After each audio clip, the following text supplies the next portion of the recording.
Welcome back to Garden Talk, brought to you by the Penn State Erie County Extension Master Gardeners. I'm here today with Ellen DePlacido, and I'm your co-host, Mike Bailey. Okay, I'm glad you I snuck that on Ellen. I turned it around on Ellen, and she Okay. gave me the hairy eyeball. What are you doing?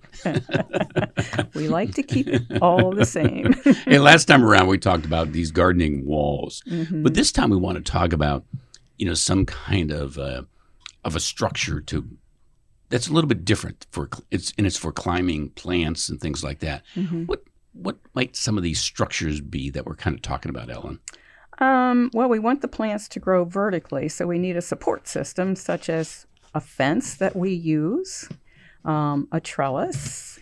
We do use some wire cages, especially when we plant our tomatoes and peppers. Some teepees, we've used teepees in the past, and some kind of like just a support or some other device that you might devise. And I know we've been kind of creative in our gardening techniques as far as vertical gardening. Yeah, we've made some arbors. We've made arbors, They're kind of rudimentary things. Okay, they don't have to be real fancy, and we've ran some strings, some twine from top to bottom on these things, and the beans just do a wonderful job. Yes, we have trouble finding Mike in the summer because he's picking beans under the arches. But that type of the arbors have worked really well. They have. Now, why do you want to do this anyways?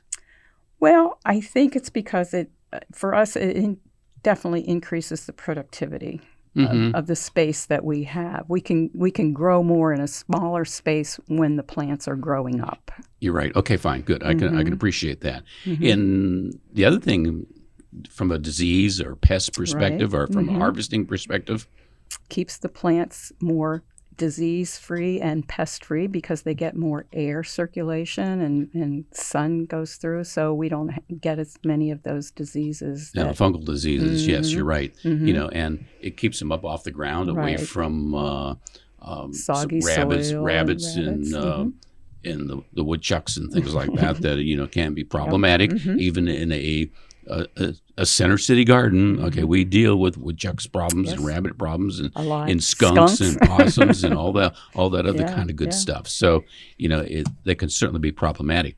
And I like it with green beans from the fact that you grow bush beans, and the beans are very close to the ground, and some of the insects will start nibbling at them, or even some of the voles. Okay, voles are another thing. Yeah. Okay, that vertical gardening will kind of keep them the fruit away from them. And the other thing that Ellen likes is that they're easy to pick. They're easy to pick because we are getting older, so we don't have to bend over so much to pick this fruit off these vines that are growing up. And when you talk about the increased productivity, we had one arbor last year down at the Emmaus Garden down in Center City here. Okay, and we grew some beans on one of the fences also, and we had 270 pounds of green beans. So if you know anything about green beans, that is a lot of green beans. Yeah. It takes a lot of beans to make a pound. But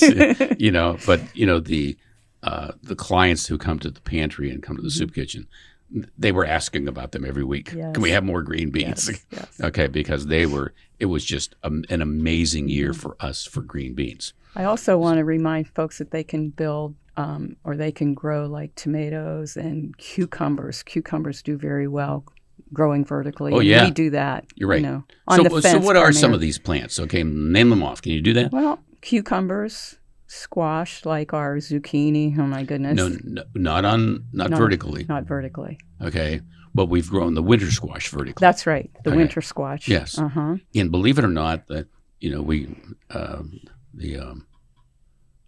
what's the name of the one that looks like a peanut? Okay. Butternut. The butternut. Thank butternut, you. Yes. Okay.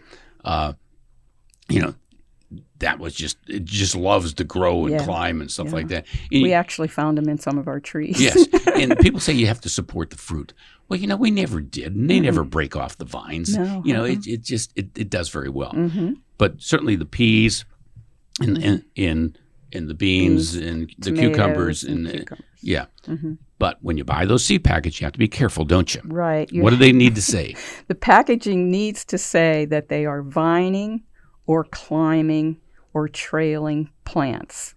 I bought peas one time and I thought peas are going to grow up, but when you look at the packaging, it was incorrect and they did not vine. Yeah, so you have to be careful about that. Make sure you look for those words. And even with tomatoes, it should be the indeterminate. Right. Okay, determinate tomatoes get to a certain height and they stop. They stop. The indeterminate tomatoes will continue to grow throughout the growing season. And you can continue to, you can kind of support them with a fence by tying them to that fence as you go up.